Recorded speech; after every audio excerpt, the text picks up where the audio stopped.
আদাব, আসসালামু আলাইকুম। এখন একটি গল্প বলবো যেটি কোনো উপন্যাস বা গল্পের বই থেকে নেওয়া নয়, সম্পূর্ণ বাস্তব জীবন থেকে একটি নিয়ে গল্প। দেখতেই পাচ্ছেন একদম চরমনে উদ্যমী যুবক সালটা 26শে অক্টোবর 2019 বদলির দাবিতে রাস্তায় নেমেছে।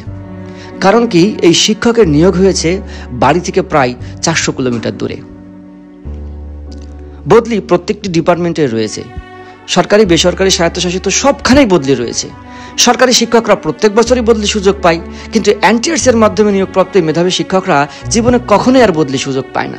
চলছে আন্দোলন সেই 19 সাল থেকে, বিভিন্ন তালবাহানা। প্রত্যেক গণবিজ্ঞপ্তির আগে ইন্টারভিউ শিক্ষকদের বিশেষ গণবিজ্ঞপ্তির ব্যবস্থা করার অবশ্যই রাষ্ট্রের কর্তব্য ছিল। তা না করে তারা শুধু গণবিজ্ঞপ্তির মাধ্যমে নিয়োগ দিতেই থাকে। এর ফলশ্রুতিতে কি তৈরি হয়েছে? রিসেন্টলি আমরা খেয়াল করলাম, সুস্পষ্ট প্রজ্ঞাপন থাকা সত্ত্বেও এনটিআরসি আবার গণবিজ্ঞপ্তির পায়তারা করতেছে। এর ফলশ্রুতিতে কি হয়েছে? শুধু এমন নয়, হাজারো শিক্ষকের জীবনে লেগে এসেছে কালো অধ্যায়। এই শিক্ষকের কথাই বলি।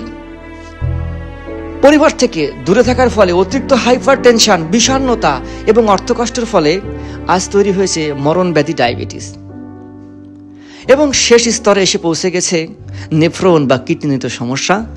জীবন একেবারে সায়নের পথে। হয়তো হাতে গোনা কয়েকটি দিন রয়েছে আর দুনিয়াতে, চলে যেতে হবে সকলকে ছেড়ে।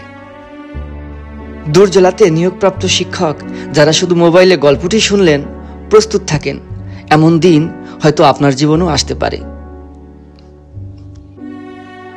সুস্পষ্ট প্রজ্ঞাপন থাকার পরেও 2025-এ যদি বদলিটি কার্যকর না হয় এবং এই বিশেষ গণবিজ্ঞপ্তি সম্পন্ন হয়ে সকল পদ যদি ফিল আপ হয়ে যায়, আমাদের সকলকে এভাবে ধুকে মরতে হবে।